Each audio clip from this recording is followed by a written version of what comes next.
इस डिक्टेशन की PDF Telegram group में फ़ाइल नंबर 011 के नाम से मिलेगी।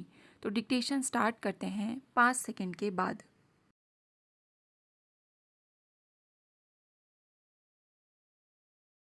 पंचायत निर्वाचन प्रत्येक 5 वर्ष में होते हैं। पंचायत निर्वाचन में जिला पंचायत सदस्य, जनपद पंचायत सदस्य, सरपंच और पंच के पदों के लिए मतदाताओं द्वारा वोट डालकर चुना जाता है, जिसमें सरपंच और पंच का चुनाव सीधे मतदाताओं द्वारा किया जाता है। जिला पंचायत तथा जनपद पंचायत अध्यक्षों का चुनाव निर्वाचित सदस्यों द्वारा किया जाता है। उपसरपंच का चयन भी निर्वाचित सदस्यों द्वारा किया जाता है। 5 वर्ष होने से पूर्व पुनः पंचायत चुनाव प्रक्रिया प्रारंभ कर दी जाती है। राज्य निर्वाचन आयोग सुविधा की दृष्टि से 1, 2 अथवा 3 चरणों में चुनाव संपन्न करा सकता है। प्रथम चरण का मतदान संपन्न हो चुकने के बाद दूसरे चरण के वोट डाले जाते हैं।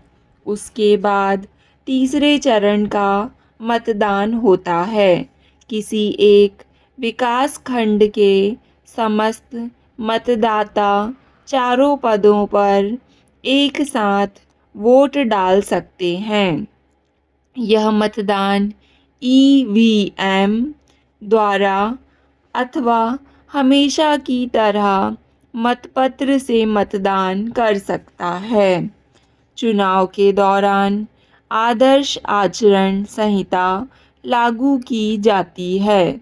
इसका पालन सुनिश्चित करने के लिए सभी राजनीतिक दल, अभ्यर्थी और अधिकारी कर्मचारियों से अपेक्षा की जाती है कि लोकसभा और विधानसभा चुनावों के लिए जो निर्वाचन अपराध संबंधी प्रावधान लागू होते हैं, उन्हें समान रूप से मध्य प्रदेश स्थानीय प्राधिकरण अधिनियम के तहत पंचायत के अभ्यर्थियों के लिए भी लागू किया जाता है।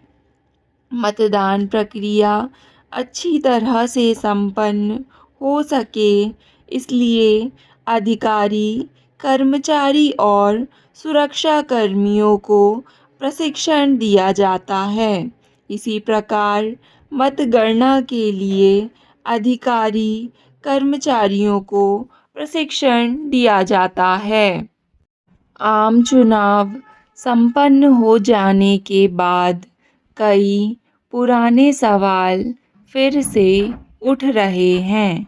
हालांकि इस संबंध में चुनाव आयोग कई मौकों पर साफ कर चुका है कि मशीनों में किसी प्रकार की गड़बड़ी नहीं की जा सकती है। हाईकोर्ट भी मशीन की उपयोगिता मानते हुए चुनाव तंत्र का अभिन्न हिस्सा बता चुका है।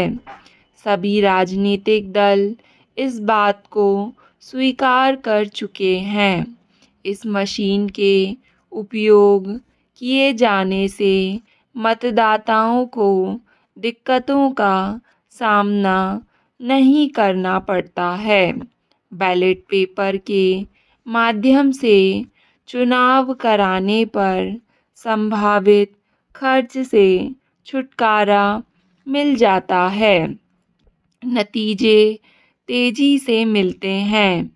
यह सही है कि विधानसभा, लोकसभा चुनाव में दिखावटी मतदान के दौरान कतिपय मशीनों में गड़बड़ी होने पर मतदान के समय कहीं शिकायत मिलती है तो समाधान कर दिया जाता है। चुनाव आयोग के लिए भौगोलिक रूप से इतने विशाल देश में निष्पक्ष और साफ सुथरे तरीके से पारदर्शिता के साथ चुनाव कराना कितनी बड़ी चुनौती है, इससे इनकार नहीं किया जा सकता। जहां मतदान के लिए लाखों मशीनों का इस्तेमाल किया जा रहा है, हाँ, कुछ एक मशीनों में तकनीकी खराबी होना स्वाभाविक बात है। अगर मशीनों को लेकर सवाल उठाया जाता है तो वह यह है कि कैसे इससे वोटिंग को और बेहतर बनाया जाए। बेशक इलेक्ट्रॉनिक वोटिंग मशीन की व्यवस्था जब से शुरू हुई है, मतदान प्रक्रिया की गोपनीयता के संबंध में जरूर एक समझौता करना पड़ा है।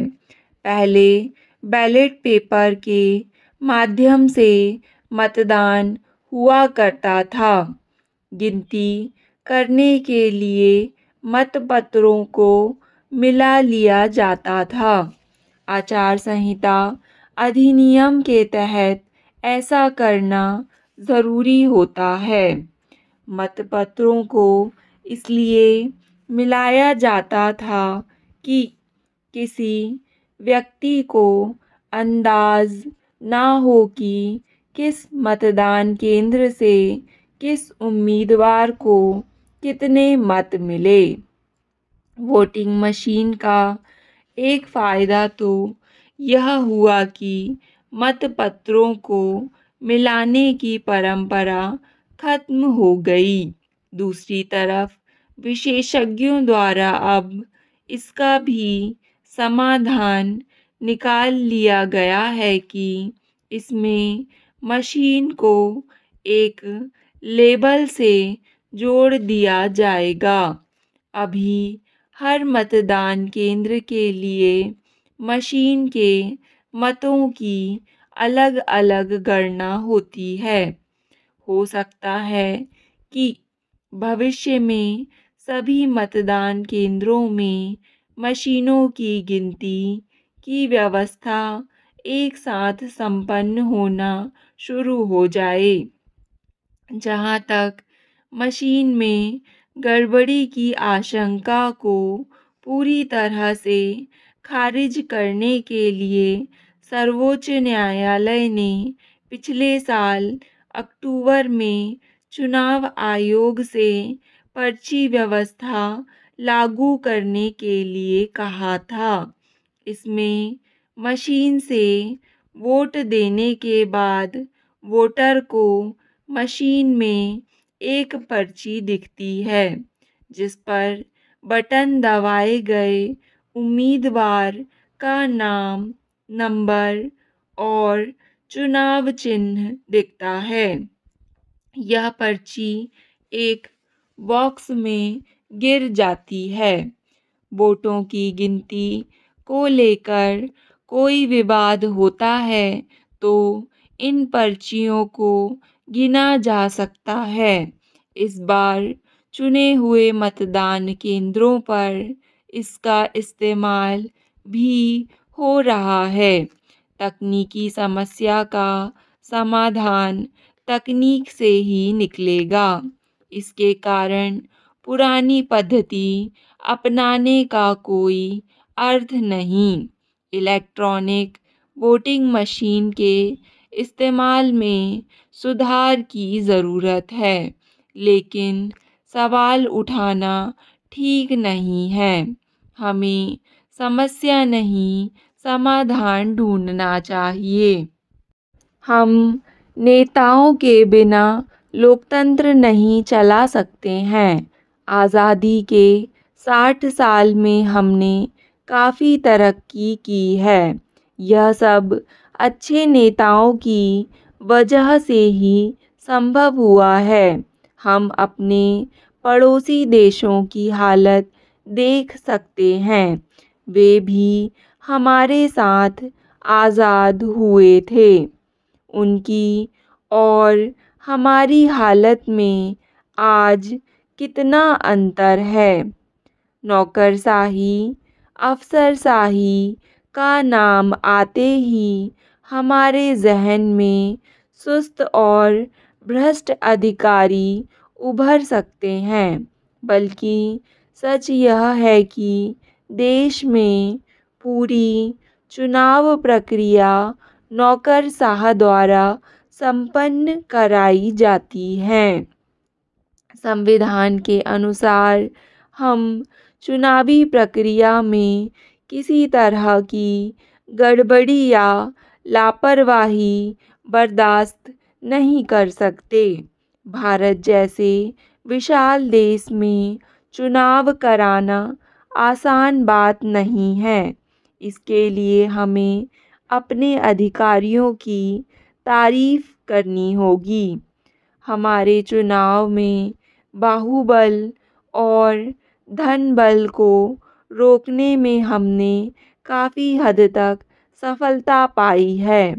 मतदान केंद्रों का बलपूर्वक कब्जा करना, फर्जी मतदान करना और मतदाताओं को धमकाने की घटनाएं अब पुरानी बात हो गई है।